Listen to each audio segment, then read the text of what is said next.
Welcome back to the program. My name is Scott.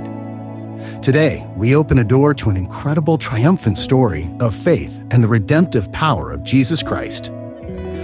Our guest is JM, whose journey is a testament to how God can turn the darkest detours into a divine destination. JM, born and raised in Queens, New York, first encountered the Holy Bible as a historical text in a college course and was quickly captivated.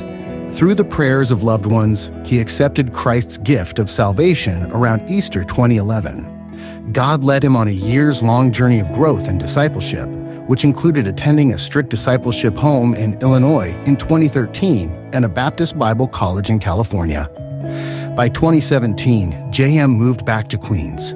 His heart turned away from Christ, focusing more on political and cultural battles. He traveled the country for political work, but eventually found himself in a dark and bitter mental state. At the onset of the 2020 pandemic, his life took a seismic turn. JM was entrapped into committing a crime and sent to prison. However, here is where the story takes a turn toward the true light. While incarcerated, the Lord sustained him and his then-girlfriend. Their faith held them together until his release in the fall of 2023. They married in 2024 and now have a beautiful baby daughter. JM is now ready to share his powerful story of redemption through his work with CA Jail Outreach.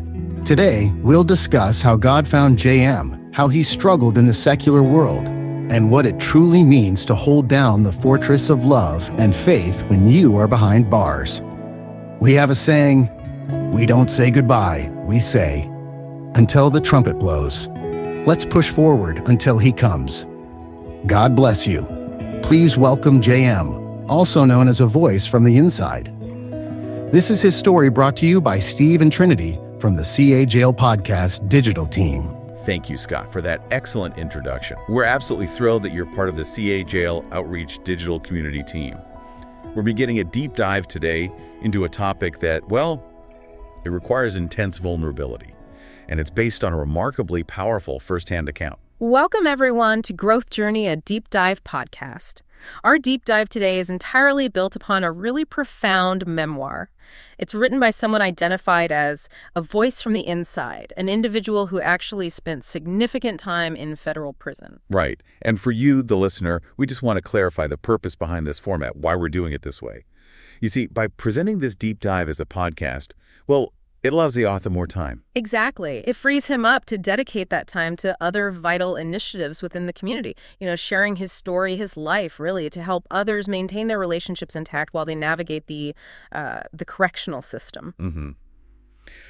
This memoir is essentially his roadmap, isn't it? For endurance and hopefully reunion. That's a great way to put it. Our mission here is to get a clear, unvarnished perspective on the soul-stretching pain, as he calls it, and the practical hardships, too, the stuff that comes with incarceration for both the person inside and the loving partner waiting on the outside. Yeah, and we're focusing specifically on how a couple overcomes that huge challenge of time and distance. The big question really is, how can a relationship survive, maybe even thrive, when it's stripped down to its absolute barest essentials? It's a tough question. Okay, let's unpack this. We're dealing with really high stakes here and some unique terminology the author uses. Things like soul-stretching pain and referencing the strict Spartan nature of a prison relationship. Right. That right there signals this isn't your typical long-distance situation. Yeah. Not at all. So the memoir kicks off with this intensely clear premise. Incarceration is a living nightmare. A truly devastating consequence of poor decisions. That's how he frames it. But for the couple who is committed to staying together, it forces this serious, often brutal kind of commitment, compounded by just immense difficulty. We really need to dig into what the author means when he calls this a Spartan relationship. What does that look like? Well, what's fascinating, I think, is the analogy itself. It's very precise, historically and functionally, to the ancient Spartans. They valued discipline, resilience, minimalism, focusing only on the essential. And a relationship inside the correctional system is similarly stripped down. Or maybe you could say surgically reduced to its absolute core functional components. It's not just a metaphor he's using. It's a detailed accounting of what the system allows and, crucially, what it forbids. Okay, so for listeners who've maybe only experienced standard relationships, what are those minimal components, the things that have to sustain the connection under this system using the memoir? He details three main things. All the richness we normally associate with a shared life, like shared meals, just being physically present, spontaneous interactions, all that is gone. It's replaced by three tightly controlled methods. First, you have the essential emotional connection maintained through physical love letters, actual paper letters. Later. Second, the voice connection. That's limited to a once daily 15-minute phone call. Just 15 minutes. Wow. Daily, but only 15 minutes. Exactly. And third, during the rare monitored visits, the physical connection is reduced to minimal contact. We're talking a hug and a kiss, often just at the start and end of the visit, and that's it. That's the entire sort of nutritional content for the relationship, and it has to sustain them, sometimes for years.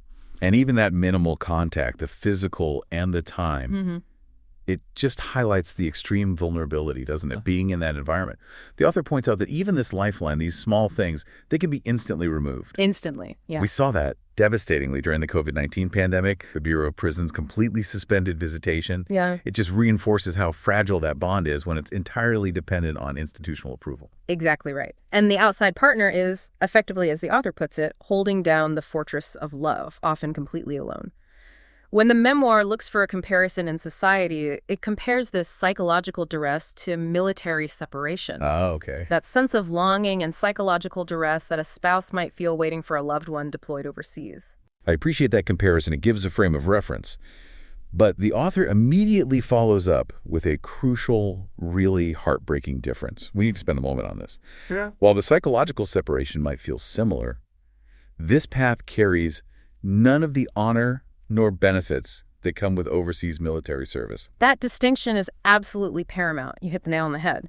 Military service brings a certain honor, cultural recognition, often governmental support, a clear sense of purpose or mission, usually. Right, there's a framework around it. Yes. Incarceration, on the other hand, brings social stigma, shame, judgment, crushing financial hardship. And all of that comes without any accompanying safety net. So the person on the outside isn't just enduring separation, they're enduring separation plus social condemnation.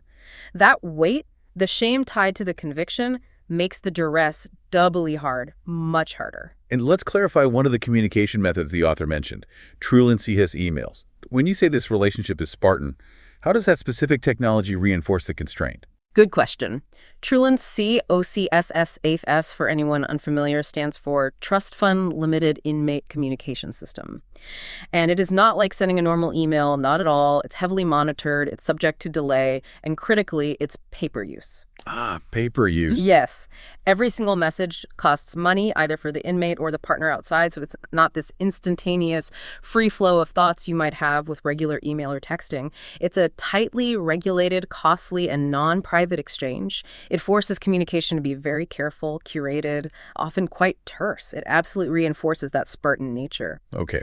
Despite all these constraints, these really harsh limitations, the memoir introduces something counterintuitive. He calls it a unique phenomenon.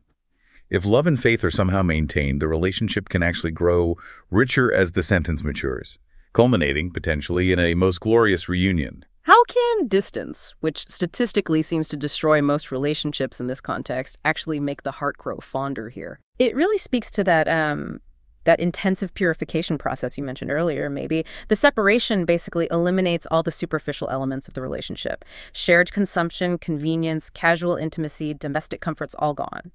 So all that's left is the absolute essence. Commitment, emotional support, shared goals. If those foundational elements are truly sound, the relationship gets refined by the pressure, not eroded. So it becomes a test of pure intentionality. It really forces the issue. Yeah. The analysis point seems clear then.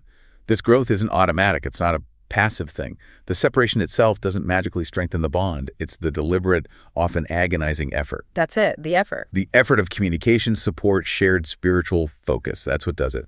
Precisely. It's an active choice every single day to use those 15 minutes well, or to write that letter. And not just to complain about the hardship, which would be understandable, but to actually build something positive. The author's testimony is so powerful because he lived this. He was one of the fortunate souls, as he says, who experienced this growth over nearly 3.5 years.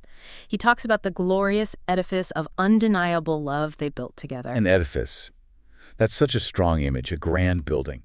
It suggests structure, planning, resilience. And this edifice It wasn't built with, shared vacations or expensive gifts. It was built stone by stone, using only those limited resources available.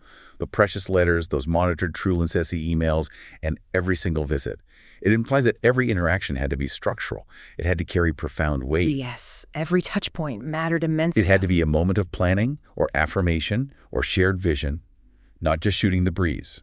No room for small talk, really. It all had to count.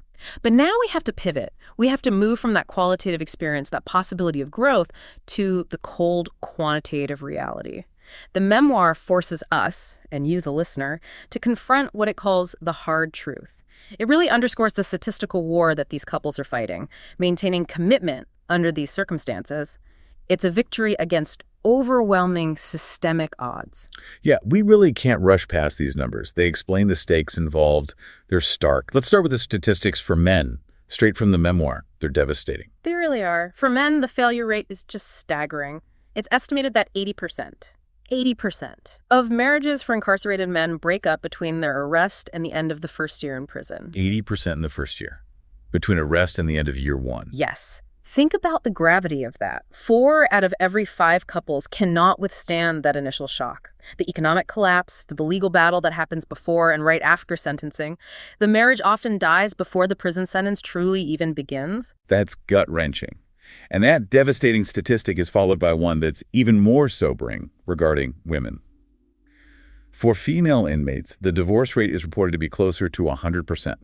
100. It's almost total, and this really highlights the immense gender differences in societal and, frankly, economic expectations.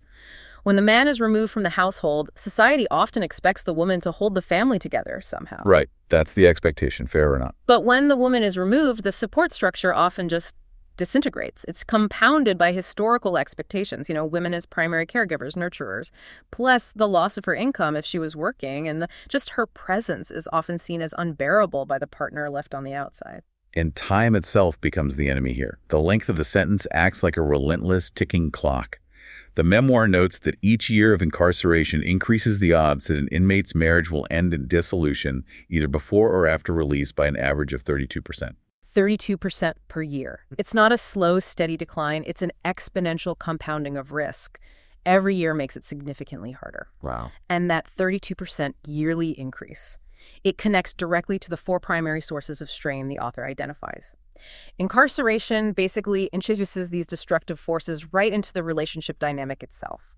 The memoir points to less marital love, obviously, more relationship violence, and that can manifest as financial control, emotional manipulation, psychological distress exerted from the inside. Not necessarily physical violence, then. Not always, no. It's often more insidious. Then more economic strain, which is huge, and significantly greater odds of extramarital sex. So while incarceration is the root cause, the analysis shows these secondary effects, the strain, the lack of love, the infidelity risk, these are often the things that actually kill the relationship. Those 4 strains listed, they explain roughly 40% of why these marriages dissolve. The prison system sets the stage, but it's the financial stress and the emotional collapse that often deliver the final blow. Absolutely. And the weight of managing those secondary effects, it falls almost entirely on the outside partner. The memoir is very explicit in detailing the crushing hardship faced by the spouse who's waiting.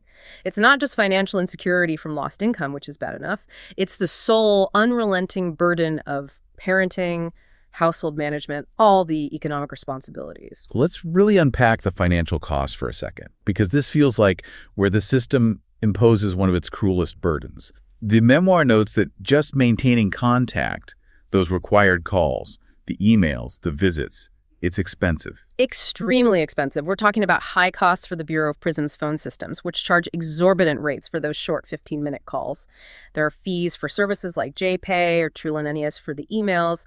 And then there's the substantial expense and time commitment for travel and maybe lodging just to make visits happen. Prisons are often located hundreds of miles away. So it creates this debilitating cycle, doesn't it? The outside partner loses a salary or a significant portion of income, yet she's actively spending money, maybe going into debt or draining savings. Exactly, just to keep those basic lines of communication open, the emotional and structural lines. She's essentially paying a high premium for a significantly reduced quality relationship. It's like an economic tribute just to maintain hope. This immense financial and emotional pressure, It leads to that intensely difficult, pragmatic compromise the memoir describes regarding intimacy.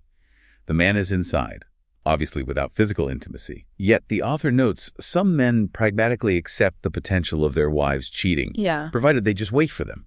Just be there when they get out. This is a moment of just profound psychological devastation described in the memoir. It observes with chilling accuracy that this acceptance costs him his dignity. It's the moment the incarcerated man feels forced to sacrifice a core expectation of marriage fidelity, not because he wants to, but out of sheer desperation, the fear of total abandonment. Wow. He gives up his dignity, hoping to preserve the commitment itself. It highlights the profound emotional subjugation that the system enforces. It really speaks volumes about the vulnerability and the despair felt by the person inside. Okay, so given these destructive forces we've just laid out, the 80% failure rate, that compounding 32% annual risk, the economic drain, the potential loss of dignity, the memoir pivots. It argues that a powerful external counter-strategy is absolutely required for victory. And that brings us to the section titled, Building a Foundation on the Rock. Indeed. And the author frames this not as, optional advice or a nice suggestion. It's presented as the essential requirement for victory. Using that biblical metaphor, the wise man building his house upon the rock to weather any storm. The memoir stresses that for a relationship enduring incarceration, nothing less will suffice.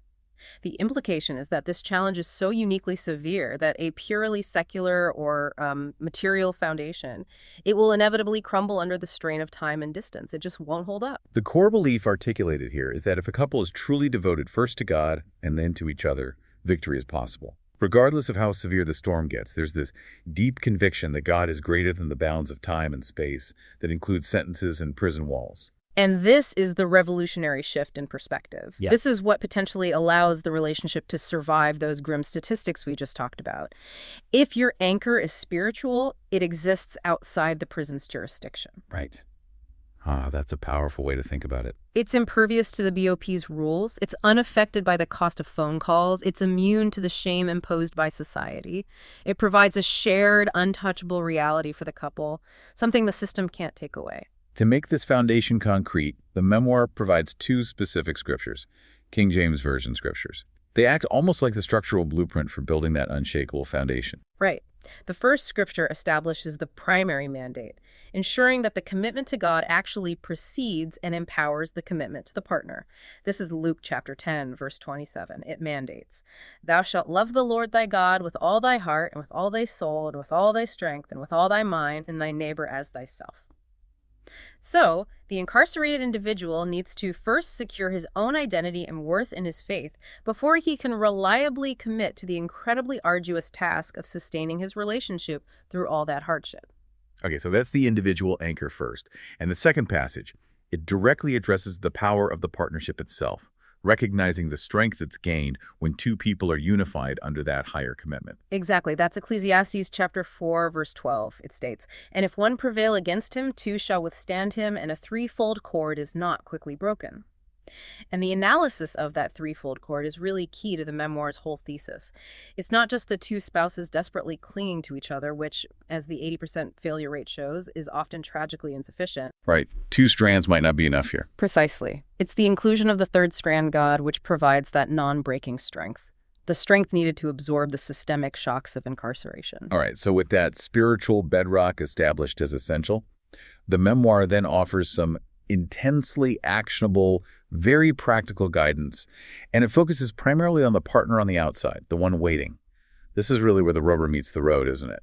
And the author promises that the hard work, the patience, it will not be rendered in vain. Yes, and he powerfully re-emphasizes that building metaphor we talked about earlier, Right. reminding the waiting partner of her profound role in this. Every phone call, every letter, every single visit is a stone placed one upon another, reaching ultimately up into a glorious edifice of our love. It reframes what might feel like a daily grind into a vital architectural effort. Each action builds something lasting. I like that. The first crucial block of advice focuses on self-preservation, really, and stability at home. The waiting partner must prioritize herself and the family unit first so she's capable of sustaining the man inside. And this requires very practical, grounded actions, especially when facing chaos. Yes. The list provided is quite comprehensive. First, immediately taking charge of the finances and the budget. This often means learning complex financial management skills pretty much overnight. Securing power of attorney, maybe restructuring debts, figuring out how to manage all the household expenses on a dramatically reduced income. If the home front collapses financially, the relationship's chances just plummet. Makes sense. Beyond the financial, there's the emotional and familial responsibility. She has to keep the children healthy and, critically, make sure they remain connected to their father. She becomes the primary emotional bridge. And recognizing the deep isolation she faces, the memoir suggests seeking out support groups. It specifically mentions prisoners' wives, girlfriends and partners, or PWGP. That support structure is absolutely essential because the waiting partner is dealing with this unique form of social stigma and loneliness. The isolation can be profound. Her husband is gone, but she isn't really single. She often bears the stigma of his prime, and she has to navigate this complex, often inhumane institutional bureaucracy, usually all alone. Connecting with groups like PWGP helps mitigate that emotional fatigue. It provides practical advice from others who've successfully navigated the system. It's invaluable. Okay, so moving from self-care to directly nurturing the relationship itself, the memoir stresses that the waiting partner is the key.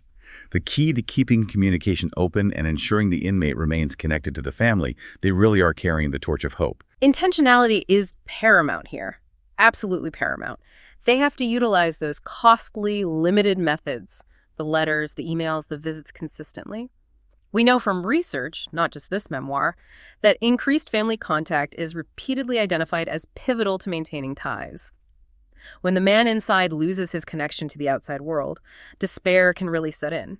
And the likelihood of success, both during the sentence and upon release, it just decreases dramatically. Now let's talk about the quality of that interaction. Yeah. Because that's perhaps even more important than frequency when time is so incredibly limited. The author advises communicating desires and needs openly, using this time to strengthen communication skills. Right. This is seen as a protective factor against the relationship dissolving. If a couple can learn to speak honestly, openly, directly under the rigid constraints of a 15-minute monitored phone call, well, they'll likely have profoundly robust communication skills when they're finally reunited. This time, as difficult as it is, should be used to sort of rehearse a healthy, functional relationship for the future, not just constantly reporting on the daily traumas of the present. That's a great point. And there's a crucial emotional tip given specifically for the outside partner. Try to avoid dwelling on the incarceration itself during interactions. Instead, the focus should be on maybe fun, lighter topics, like sports, movies, or their shared religious faith. This is vital, truly vital for the survival of the man inside. He is already completely immersed in the darkness and negativity of the system 204/7. The spouse on the outside needs to be the source of light, the connection to a future outside those walls. By focusing on shared interests, positive things, their faith, she ensures the relationship remains a beacon of hope and affirmation, rather than just becoming another constant reminder of the painful separation. And finally, that foundation of faith comes back to the forefront. The advice is to maintain faith together, using this challenging time to grow from the inside out, as the author puts it. Yes, this involves active participation. Things like discussing the Bible together over the phone, maybe reading the same passages separately and talking about them, praying together during calls. It ensures there's a spiritual synergy, so they're hopefully growing in the same direction despite the physical distance. And the memoir offers this really powerful final perspective that kind of encapsulates the whole path to victory. Ultimately, the societal labels, convicted felon, criminal, ne'er-do-well, those don't matter in the context of this commitment between the couple and God. What truly matters is Christ, the commitment to the spouse, and the willingness to learn from past mistakes. The author validates this entire journey with his own experience, offering this profound reassurance. Victory is possible, it has been done, and love is being held alive and waiting out for right now. And that conviction, rooted in resilience and faith, it really feels like the only way presented to successfully weather that statistical storm of incarceration. #outro. Wow. This deep dive into the memoir of A Voice from the Inside, it's provided such a crucial dual perspective, hasn't it? On one hand, the immense, just crushing pressure placed on relationships by the system, and on the other, the specific actionable strategy required for survival and hopefully eventual triumph. We've seen the really sobering statistics that 80% failure rate is hard to forget, but also the power of intentional communication, essential self-care, and building that foundation on unwavering faith. Absolutely. The raw honesty contained in this memoir is just invaluable for anyone walking this incredibly difficult path. Today's insight comes to us from a voice from the inside, an individual who recently walked the difficult path of incarceration and reunion. They offer an unvarnished, first-hand account of the soul-stretching pain and practical hardships, from the strict Spartan nature of a prison relationship to the deep emotional toll it takes on a loving couple. This perspective is raw, honest, and comes directly from someone who has overcome the challenges of time and distance. Thank you for sharing your powerful testimony with us. We definitely want to thank CA Jail Outreach for hosting this deep dive and for their unwavering dedication to sharing hope and truth through these powerful narratives. We encourage you, the listener, to explore their work and maybe some of the resources mentioned today using the link provided in the description. A Voice from the Inside did a truly great job with this memoir. We'd like to express our sincere gratitude for providing it. It really does serve as a true guide for endurance, a testament to hope. Until the trumpet blows, wishing you a fantastic day. We just want to take a moment to say a profound and sincere thank you. Your support, your time, and your engagement mean the world to us. We couldn't do this without you. And before we sign off for today, we want to make sure you know the best ways to stay connected. Please make sure you follow us on all of our social media sites. That's where you'll find daily inspiration, updates, and sneak peeks. And of course, look us up on the website for deeper content and resources. All of the links and specific information you need to follow, visit, and connect with us are available right now in the description box of this episode. Finally, we'll leave you with the wisdom of our CEO and founder, David, who always reminds us, helping is ordinary, adding ice makes it extraordinary. Thank you again for joining us. We look forward to connecting with you again soon.